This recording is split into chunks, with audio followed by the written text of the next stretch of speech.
দুর্লভ জন্মরে থরে দর্শন করো পিণ্ড প্রাণ কাল কাল নুহই চিরা দুর্লভ। নমস্କାର ୱେଲକମ୍ ଶରଣମ୍। ଆପଣଙ୍କ ବିଷୟରେ କିଛି କହୁନ ଆଜ୍ଞା, ଆପଣଙ୍କ ନାଁ ଆଉ ଆପଣଙ୍କ ଗାଁ? ଗୁରୁ ବ୍ରହ୍ମ ମହିମା ଆଲିକ, এটা ଝାରସୁଗୁଡ଼ା ଜିଲ୍ଲା ଲଖନପୁର ବ୍ଲକ ପଣ୍ଡରୀ ପଞ୍ଚାୟତ ବାସିନ୍ଦା ଅଟୁ। ମହାପ୍ରଭୁଙ୍କର ଆଶା ନେଇକି ତାଙ୍କ ପାଖେ ଶରଣାଗତ ହେଇଛି ଅଧମ ଜୀବ ମହିମା ଧର୍ମ ବୋଲି କହେସନ୍। ଆଉ 64 ସିଦ୍ଧ ସାଧୁ ଅନନ୍ତ କୋଟି ସାଧୁ ମହିମା ସ୍ୱାମୀଙ୍କର ଧର୍ମ ସେ ଅନୁସାରେ ପରିଚାଳିତ ହେଇଛୁ।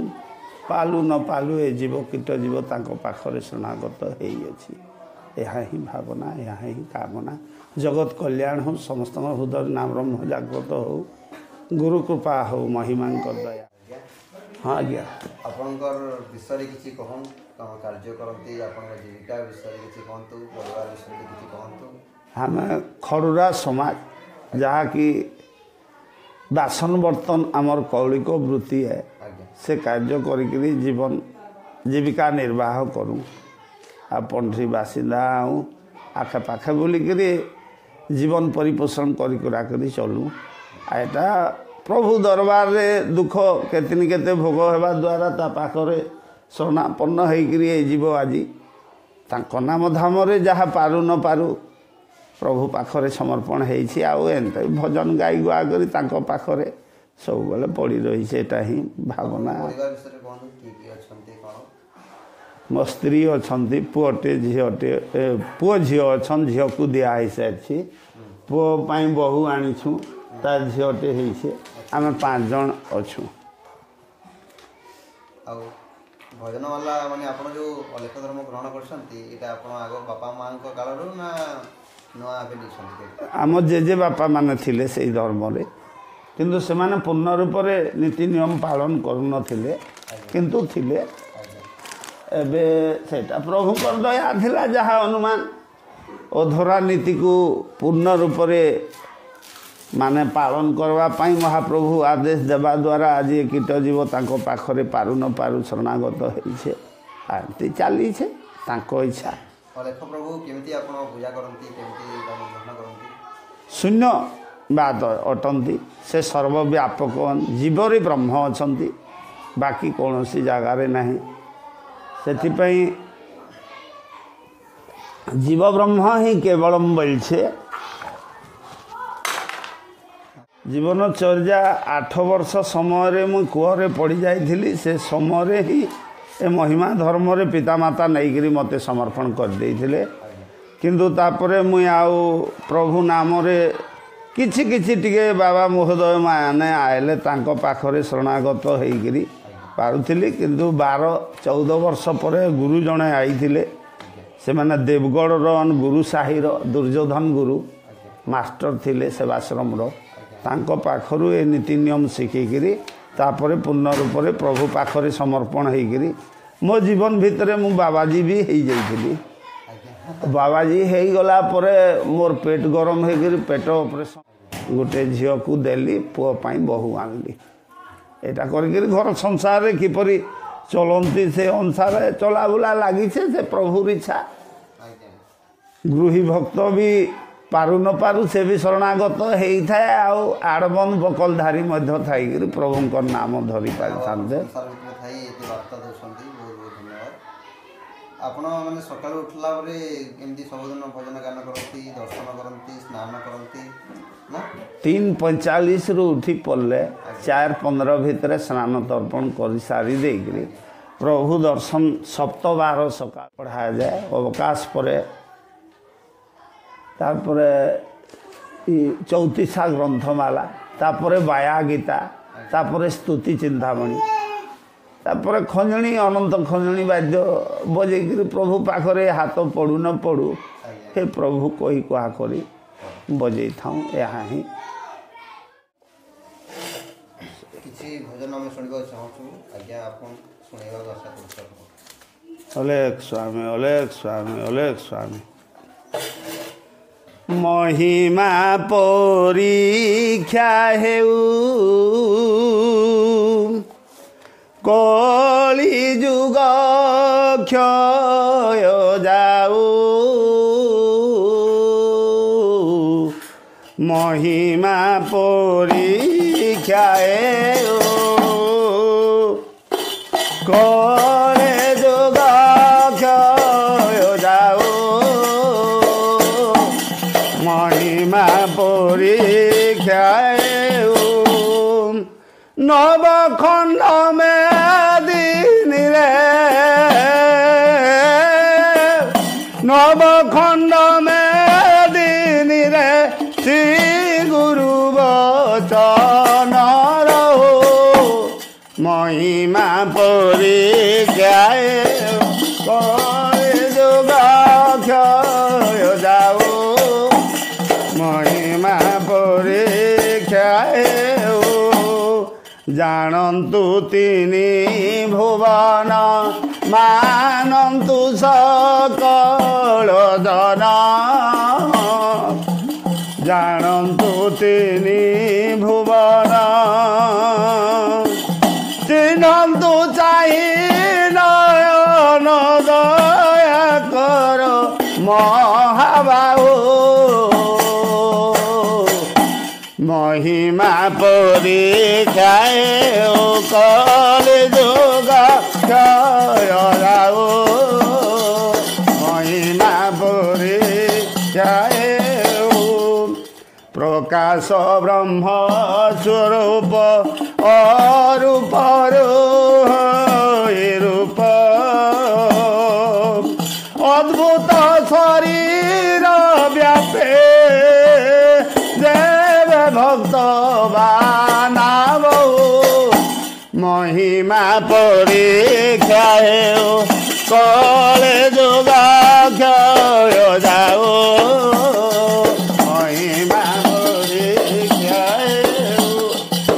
कली जुग क्षय जाऊ महिमा परीक्षा क्षण के सुशांति मन क्षण के करी रोदन क्षण के सुशांति मन देखी नुहाई बदन गुरुदेव थाओ थाओ महिमा परीक्षा करे जुग क्षय महिमा परीक्षा प्रतिदिन हटपट लागी अछि नाटकुट प्रतिदिन हटपट पिंड प्राण छटपट हृदय रतक महिमा परीक्षा कली जुग क्षय हेउ महिमा परीक्षा कली जुग क्षय जाऊ महिमा परीक्षा श्री गुरु चरणाबिंद पान करीम करंद श्री गुरु चरणाबिंद बने भीम भाई कंध चिर दुख क्षय जाओ महिमा परीक्षा कली जुग क्षय हेउ महिमा परीक्षा कली जुग क्षय जाऊ महिमा परीक्षा महाब्रह्म महिमाली जन्म रे थोरे दर्शन करो जन्म रे थोरे दर्शन करो ପିଣ୍ଡ ପ୍ରାଣ କାଳ କାଳ ନୁହଇ ଚିର ଦୁର୍ଲଭ ଜନ୍ମରେ ଥରେ ଦର୍ଶନ କର ଦୁର୍ଲଭ ଜନ୍ମରେ ଥରେ ଦର୍ଶନ କର ପରଶୁ ପଥର ଖଣ୍ଡେ ଖସି ପଡ଼ିଛି ବ୍ରହ୍ମାଣ୍ଡେ ଚିହ୍ନାଇ ଦେଉଛି ହୃଦୟ ସମ୍ଭାଳି ଧର ଏହିପରି ସଦେହରେ ଆଉ କି ମିଳିବ ଥରେ ମାଳ ବୁଦ୍ଧି ବାନ୍ଧି ରଖ ହୃଦୟରେ ହାର ଦୁର୍ଲଭ ଜନ୍ମରେ ଥରେ ଦର୍ଶନ କର ଦୁର୍ଲଭ ଜନ୍ମରେ ଥରେ ଦର୍ଶନ କର ଗୁଣେ ପରିପୂର୍ଣ୍ଣ କରିଅଛ ଅଭିମାନ ମାନବ ତ ଲୁଟି ଏହି ସଂସାରେ ସାର ମନରା ମାନବ ଜନ୍ମଟି ଏହି ସଂସାରେ ସାର ଚାରି ଯୁଗେ ମତେ ଦେହ ବହି କେଳେ କେତେ କଦାଚିତ ଭବ ଜଳୁ ନୁହେଁ ଉଦ୍ଧାର ଦୁର୍ଲଭ ଜନ୍ମରେ ଥରେ ଦର୍ଶନ କର ଦୁର୍ଲଭ ଜନ୍ମରେ ଥରେ ଦର୍ଶନ କର ଜାଣୁଛ ସକଳ ବୁଦ୍ଧି ବିଚାରିଲେ ସର୍ବସିଦ୍ଧି ଜନ୍ମ ମରଣଟିଏ ଦେହକୁ ସାର ସ୍ୱାମୀ ନାମେ ଅହଙ୍କାର ସର୍ବେ କର ନିରନ୍ତର ତେବେ ସେ ଜନ୍ମ କଷ୍ଟରୁ ହୋଇବ ପାର ଦୁର୍ଲଭ ଜନ୍ମରେ ଥରେ ଦର୍ଶନ କର ଦୁର୍ଲଭ ଜନ୍ମରେ ଥରେ ଦର୍ଶନ କର କରିଅଛୁ ଯାକୁ ହିତ ସକଳ ଏ ପଶୁ ଭୃତ୍ୟ ନିଦାନ କାରକୁ ସର୍ବେ ହେବେ ଅନ୍ତର କୋମଳ ଶରୀର ଅଙ୍ଗ ନିଶ୍ଚୟ ହେବ ଭଙ୍ଗ ହେତୁ ଚେତା ଜ୍ଞାନ ଧ୍ୟାନ ହେବ ପାଶ ଦୁର୍ଲଭ ଜନ୍ମରେ ଥରେ ଦର୍ଶନ କର ଦୁର୍ଲଭ ଜନ୍ମରେ ଥରେ ଦର୍ଶନ କର ଜଳ ଘଟେ ଯେଉଁ ପରି ଏ ଦେହରେ ଅଛି ପୁରୀ କାମ କ୍ରୋଧ ଲୋଭ ମୋହ ବହିଛ ଭାର କାମ କ୍ରୋଧ ଲୋଭ ମୋହ ବହିଛ ଭାର ମଣେ ଭୀମ ରଖିତ ଅଛି ଗୁରୁ ଚରଣେ ଚିତ ନୟନରୁ ନିରନ୍ତରେ ହଉଛି ଧାର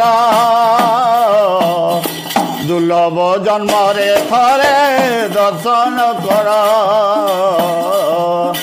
ଦୁର୍ଲଭ ଜନ୍ମରେ ଥରେ ଦର୍ଶନ କର ମହାବ୍ରହ୍ମ ମହିମାଲି ବହୁତ ବହୁତ ଧନ୍ୟବାଦ ଆଜ୍ଞା ଆପଣ ଏତେ ସମୟ ଦେଇକି ଆମକୁ ଆପଣଙ୍କର ଭଜନ ମାନ ଶୁଣିଲେ ଆପଣଙ୍କ ଜୀବନ ସୁଖମୟ ହଉ ପ୍ରଭୁ ଅଲେଖ ଆପଣଙ୍କ ସବୁବେଳେ କୃପା କରନ୍ତୁ ଆପଣ ସବୁବେଳେ ଖୁସିରେ ରହନ୍ତୁ ଏଇଭଳି ସମାଜକୁ ସବୁବେଳେ ବାର୍ତ୍ତା ଦେଉଥାନ୍ତୁ ଆଜିକାଲି ବିମୂଢ଼ ସମାଜ ନିଜର କର୍ତ୍ତବ୍ୟପତ୍ର ହରିଯାଉଛି ବହୁତ ବହୁତ ଧନ୍ୟବାଦ ଆପଣଙ୍କୁ ସବୁବେଳେ ଭଗବାନ ଖୁସି ରଖନ୍ତୁ ଗୁରୁ ବ୍ରହ୍ମ ମହିମାଳି ମହାପ୍ରଭୁ ନାଥ ବିଶ୍ୱ ବ୍ରହ୍ମାଣ୍ଡ ରକ୍ଷା ହଉ ନାମ ଧାମ ଯଶ କୀର୍ତ୍ତି ଜୀବକୁଳ ରକ୍ଷା ହଉ ପ୍ରଭୁ ସମସ୍ତଙ୍କ ହୃଦୟରେ ନାମ ବ୍ରହ୍ମ ଜାଗ୍ରତ ହଉ ଏହା ହିଁ କାମନା ସତ୍ପଥରେ ପରିଚାଳିତ ହଉ ସମସ୍ତଙ୍କ ହୃଦୟରେ ସଦ୍ବୁଦ୍ଧି ସଦ୍ଜ୍ଞାନ ହଉ ଏହା ହିଁ କାମନା ବାସନା ପ୍ରଭୁ ପାଖରେ ହାରି ଗୁହାରି ଗୁରୁ ବ୍ରହ୍ମ ମହିମାଳି ମହାପ୍ରଭୁ।